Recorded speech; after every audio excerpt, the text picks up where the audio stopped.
Leader بننے تک آپ کی زندگی میں جو سب سے اہم رول رہا ہے وہ کس چیز کا ہے؟ تربیت والدین کی بہت میٹر کرتی ہے، اور اس کے بعد جو چیز سب سے زیادہ میٹر کرتی ہے وہ محنت میٹر کرتی ہے. شاید میرے ساتھ اس وقت چلنے والے میجورٹی جو اسٹوڈنٹس کی تعداد ہے وہ اس بات سے آشنا نہیں ہیں کہ گھر میں 2 گاڑیاں کھڑی ہوتی تھیں لیکن میں بسوں پہ ٹریول کرتا تھا. یونیورسٹی سے ہاسٹل جاتا تھا اور ہاسٹل میں یونیفارم اتاری اور شیروانی پہنی، وزیر آباد چلا گیا راولپنڈی سے. 4-5 گھنٹے کا سفر تھا. رات کو وہاں پہنچنا، خطاب کرنا، پھر رات کو نکلنا، صبح فجر کے وقت واپس پہنچنا، شیروانی اتار کے یونیفارم پہننا، پھر کلاس میں بیٹھ جانا، اور پھر اگلے دن دینا یا جہلم چلے جانا، پھر اگلے دن لاہور کا وزٹ کر لینا، پھر اگلے دن آپ کو گجرانوالا چلے جانا. یہ طلبہ تنظیموں میں میں سمجھتا ہوں 2 قسم کے گروپس ہوتے ہیں. ایک وہ گروپ ہوتا ہے جو سیاستدان کے آگے پیچھے زندہ باد مرد آباد کے نعرے بھی لگائے گا، وال چاکنگ بھی کرے گا، پوسٹر بھی لگائے گا، اور ایک سیاسی کارکن کی جو ایک جدوجہد ہوتی ہے وہ پوری اس کے تقاضے پورے کرے گا. لیکن انفارچونیٹلی 10 سال کے بعد بھی وہ بیچارہ وہی کام کر رہا ہوگا، اور سیاستدان صاحب اسے ٹیشو پیپر کی طرح یوز کر کے اسے پھینک دیتے ہیں. دوسری طرف ان نوجوانوں کا پاکستان کی ترقی نہیں ہے، وہ اس سے ایک پرسنالٹی کی ترقی ہو رہی ہوتی ہے، فرد واحد کی، پرسنالٹی بھی نہیں کہوں گا، فرد واحد کی، کیونکہ شخصیت بہت بڑی چیز ہوتی ہے. وہ فرد واحد کی ایک قسم کی چاپلوسی میں زندگی گزرتی ہے، اور اس بچے کو نہیں پتا ہوتا کہ ہی از بینگ یوزڈ. کیونکہ وہ بچہ بیچارہ جب اس پہ FIR کٹتی ہے، وہ جب جیل میں جاتا ہے، تو جو بھی اس کے سیاستدان صاحب ہوتے ہیں وہ کال ریسیو کرنے سے بھی انکاری ہو چکے ہوتے ہیں.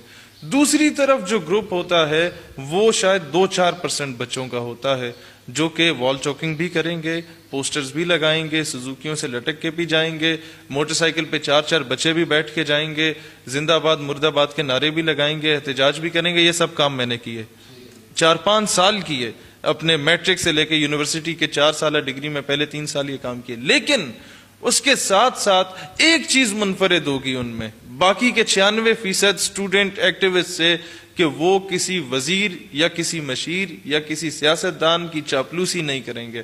وہ حق بات کہنا سیکھیں گے، وہ سیاستدان کی جو پبلسٹی ہے اس کا فائدہ نہیں اٹھائیں گے، وہ اس کے جو فالوورز ہیں اس کا فائدہ نہیں اٹھائیں گے. وہ اپنے آپ کی خودی کو پہچانیں گے، اس خودی کو تلاش کریں گے، اور ایک آخری صفوں میں بیٹھے ہوئے نوجوان کی حیثیت سے وہ سٹیج تک کا جو فاصلہ ہوتا ہے وہ خود طے کرنا جانتے ہیں. ان سب چیزوں کے دوران جو ہے وہ آپ کی جو اسٹڈیز چل رہی تھی ان پہ کوئی اس طرح کا اثر نہیں ہوا؟ ڈیفینیٹلی اثر انداز ہوتی ہیں. اس میں بالکل یہ نہیں کہوں گا کہ آپ کی پڑھائی اثر انداز نہیں ہوتی، بالکل اثر انداز ہوتی ہے. لیکن یہ آپ پہ ڈیپینڈ کرتا ہے کہ آپ نے پڑھائی کو چننا ہے یا اسٹوڈنٹ پالیٹکس کو چننا ہے یا دونوں کو چننا ہے. تو میں نے دونوں کو چنا، دونوں کو ساتھ لے کے چلا، کیونکہ آج کے معاشرے میں تعلیم ایک بہت امپورٹنٹ فیکٹر ہے. آپ کی پہلے ڈگری پوچھی جاتی ہے، اس کے بعد آپ سے آپ کا نام پوچھا جاتا ہے. تو لہٰذا یہ اسے چھوڑا نہیں جا سکتا تھا. میں نے سافٹ ویئر انجینئرنگ کمپلیٹ کی، اور ہمارا جس ادارے سے میں نے کی، army public college of management and sciences, میں سمجھتا ہوں اس ادارے نے مجھے بڑا سپورٹ کیا. مجھے ابھی بھی وہ واقعہ نہیں بھولتا کہ جب امریکن ایمبیسی کے لیے ہمارے یونیورسٹی کی جانب سے مجھے بھیجا گیا تھا کہ آپ نے امریکن ایمبیسی میں جا کے لیکچر ڈیلیور کرنا ہے، اور میں نے انکار کر دیا کہ سر میں تو 4 سال امریکن فلیگ جلاتا رہوں چوکوں پہ، چوراہوں پہ، تو میں وہاں جاؤں گا، خطاب کروں گا، پیچھے US8 کا لیبل لگا ہوگا، تو سوشل میڈیا کا دور ہے، لوگوں نے تصویر کھینچ کے وائرل کر دینی ہے کہ جی یہ تو بک گیا ہے. لیکن وٹ ہیپنڈ، میں انکار کر کے کلاس میں گیا، دین آئی ریئلائزڈ کہ جو ہم جھنڈے جلاتے تھے امریکہ کے اس کا تو کوئی فائدہ نہ ہوا. اخبار کے کونے خدرے میں خبر لگ جاتی ہے. تو بہترین موقع وہاں جا کے بات کرتے ہیں. طلبہ تنظیموں کی بات ہو رہی ہے تو کیونکہ اسٹوڈنٹس جو ہے وہ زیادہ تر جو پالیٹکس کر رہے ہوتے ہیں جو کالج لیول سے، اسکول لیول سے، تو ان پہ کچھ پریشرائز کا سسٹم ہوتا ہے، کچھ کو جو ہے وہ پیسے دے کے، لالچ دے کے کر دیا جاتا ہے. تو کبھی ایسی سچویشن کا بھی سامنا کیا آپ نے کہ آپ کو کوئی آفر کی گئی ہو یا آپ کو جو ہے وہ جان کا رسک بن گیا ہو کہ آپ نے یہ کام نہیں کرنا اور آپ نے اس کو جو ہے پھر بھی کیا ہو؟ پیسوں کی آفر تو خیر آج تک نہیں آئی، کیونکہ انہیں معلوم تھا اسے پیسے کی ضرورت بھی نہیں ہے اور یہ بکنے والا بھی نہیں ہے.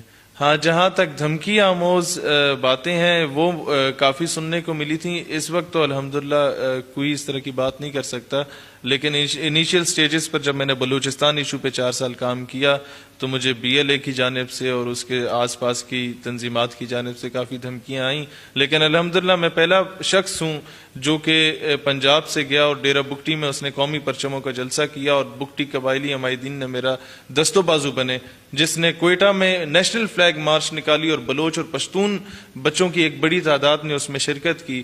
اور میں سمجھتا ہوں کہ جو کردار ہم ادا کر سکتے تھے وہ کیا، اور دلیری سے کیا، کسی سے ڈرے بغیر کیا، اور without having support of any of the political party, without having support of any of the religious party, ہم لوگوں نے یہ بلوچ ایشو پہ بھی کام کیا اور اس کے علاوہ جو کشمیر ایشو یا پیلسٹائن کاز پہ کیا.